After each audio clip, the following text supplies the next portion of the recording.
Сарғыш атқан сағыныш. Айдынның сарғыш атқан сағыныш пен аласапыран ойлар жетегінде отырғанына біраз болды.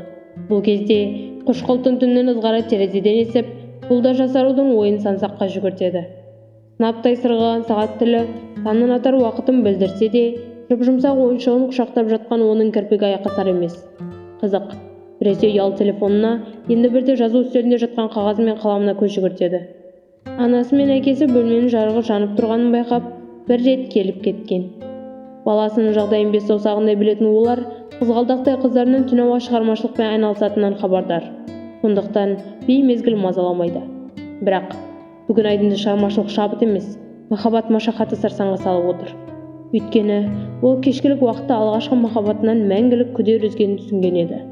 Ақыл ауылынан қашықтап, сезім өрті лапылдап отырған оны әлеуметтік желіде жарияланған Арман Сқабыловның сөзі одан сайын ойландырып тастады. Әр адам өз тағдырының ең негізгі сәттерінде дұрыс шешім жасай білсе, қажет кезінде батыл болып, қажет кезінде кешірімді бола білсе, махаббатта сіздің жүрегіңізден кетуге асықпайды. Мен білемін, сізде де сүйетін бір жүрек бар, тек оны өкпелетіп алмаңыз. Маңдайдағы жазуды жаратқан жазғанымен қатесін сіз ғана түзейсіз. Міне, осы сөздерді оқып, Айдын өзінің батыл әрі кешірімді бола алмағанын түсінді. Әрі Сәбит екеуінің қателікті өз қолдарымен жасағанын енді ұғынды. Айдын мен Сәбиттің бір-біріне деген ыстық ықыластары сөзбен айтылмаса да, қараған адам бірден ұғатындай еді. Екеуінің біріне үнсіз көз қиықтарымен қарайтыны, жандарына өзге жаңа жақындай қалса, өбі-түрік ұрса жөнелетіні, бірінің сөзін екіншісі түсінбейтіндей, һәм тыңдамайтындай кейіп танытуы екеуінің де балалықтың бала күндерінде аса алмай жүргенін білдіретін еді.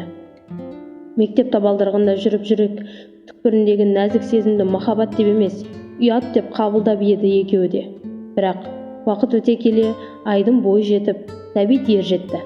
Бірі бұрымы беліне жетіп, ақылы көркіне сай бой жеткенге айналса, Сәбит жауырыны қақпақтай, жұдырығы тоқпақтай, жеті өнерді бойына сіңірген жігіт болды. Екеуін қатар көрсең, көз тойып, көңілін қуанар еді. Бір-бірін толықтырып тұрғанын аңғаруда қиын емес. Алайда, мұны сырт көз байқағанмен бозбаламен бой жеткен бір-біріне сезімдерін ашып айтқан жоқ.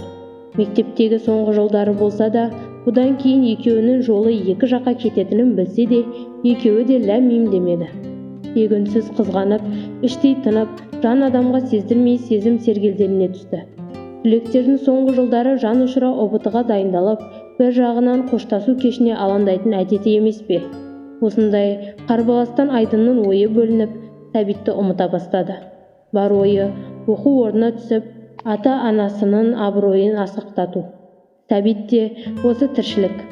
Бірақ сырт көзге ғана, жан дүниесі Айдынмен қол ұстасып жүретін күнді асыға күтуде.